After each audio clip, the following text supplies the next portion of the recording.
और आज मेरे बेटे की बारी है। इस पर दयालु राजा ने कहा, माता अब तुम रो मत, आनंद से बैठो और प्रतीक्षा करो, मैं तुम्हारे बच्चे को बचाने का प्रयास करता हूँ।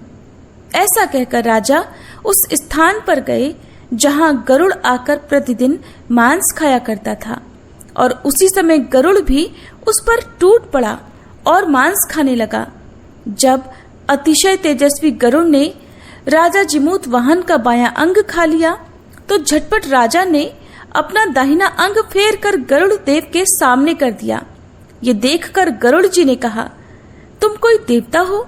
कौन हो? तुम मनुष्य तो नहीं जान पड़ते। अच्छा अपना जन्म और कुल बताओ। पीड़ा से व्याकुल मन वाले राजा ने कहा, हे पक्षीराज, इस तरह के प्रश्न करना व्यर्थ है, तुम बस अपनी इच्छा अनुसार मेरा मांस खाओ। ये सुनकर गरुड़ रुक गए और बड़े आदर से राजा के जन्म और कुल की बात पूछने लगे। राजा ने कहा, मेरी माता का नाम शव्या है और मेरे पिता का नाम शालीवाहन है।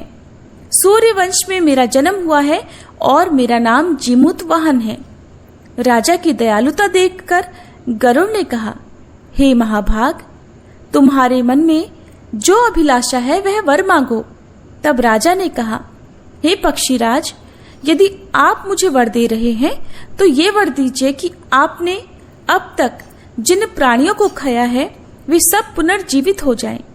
हे स्वामी, अब से आप यहाँ के बालकों को ना खाएं, ऐसा कोई उपाय करें कि जहाँ जो उत्पन्न हो वे लोग बहुत दिनों तक जीवित रहें।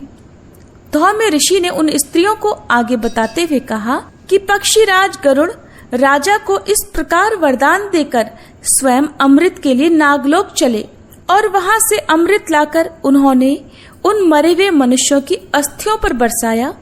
ऐसा करने से वे सभी लोग जीवित हो गए जिनको कि पहले गरुड़ ने खाया था। राजा के त्याग और गरुड़ की कृपा से वहां रहने वालों का बहुत कष्ट दूर हो गया और उस समय राजा के शरीर की शोभा भी दोगुनी हो गई थी। राजा की व्याकुलता देखकर गरुड़ ने फिर कहा कि मैं अब संसार के कल्याण हेतु एक और वरदान दूंगा। आज आश्विन कृष्ण सप्तमी से रहित शुभ अष्टमी तिथि है। आज ही तुमने यहाँ की प्रजा को जीवन दान दिया है। हे वत्स, अब से यह दिन ब्रह्म भाव हो गया है, जो मूर्ति भेद से विविध नामों से विख्यात है। वही त्रैलोक्य से पूजित दुर्गा अमृत प्राप्त करने के अर्थ में जीवित पुत्रिका कहलाई हैं। सो इस तिथि को जो स्त्रियां उस जीवित पुत्रिका की और कुश की आकृति बनाकर तुम्हारी पूजा करेंगी तो दिनों दिन उनका सौभाग्य बढ़ेगा और वंश की भी वृद्धि होगी।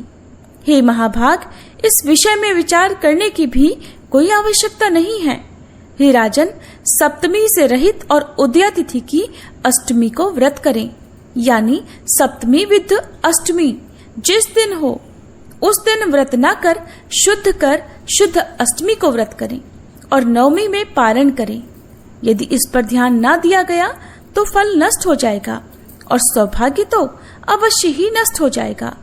इस प्रकार जिमूत वाहन राजा को वरदान देकर गरुड़ वैकुंठ धाम को चले गए और राजा भी अपनी पत्नी के साथ वापस अपने नगर को चले आए। धौम्य ऋषि द्रौपदी सहित अन्य स्त्रियों से कहने लगे, हे देवी, मैंने यह अतिशय दुर्लभ व्रत तुमको बतलाया है। इस व्रत को करने से बच्चे दीर्घायु होते हैं। हे देवी, तुम भी पूर्वोक्त विधि से यह व्रत और दुर्गा जी का पूजन करो तो तुम्हें भी अभिलक्षित फल प्राप्त होगा। मुनिराज धौम्य की बात सुनकर द्रौपदी के हृदय में एक प्रकार का कौतूहल उत्पन्न हुआ और पूर्ववासिनी स्त्रियों को बुलाकर उनके साथ इस उत्तम व्रत को किया। गौतम ऋषि ने कहा, यह व्रत और इसके प्रभाव को किसी एक चील ने सुन लिया और अपनी सखी सियारिन को भी बताया। इसके बाद पीपल वृक्ष की शाखा पर बैठकर उस चील ने और वृक्ष के खोते में बैठकर सियारिन ने भी इस व्रत को किया। और फिर एक जगह पर जितिया व्रत की कथा का पाठ हो रहा था तो वह चील भी उस ब्राह्मण के मुख से जितिया व्रत की कथा सुन आई और पीपल के खोते में बैठी अपनी सखी सियारिन को भी सुनाया। सियारिन ने आधी कथा सुन ली थी और कि तभी उसे भूख लगाई और मारे भूख के व्याकुल होकर वह कथा को बीच में ही अधूरा छोड़कर उसी समय शव से भरे शमशान में पहुंच गई। वहां उसने पेट भरकर मांस का भोजन किया और उधर चील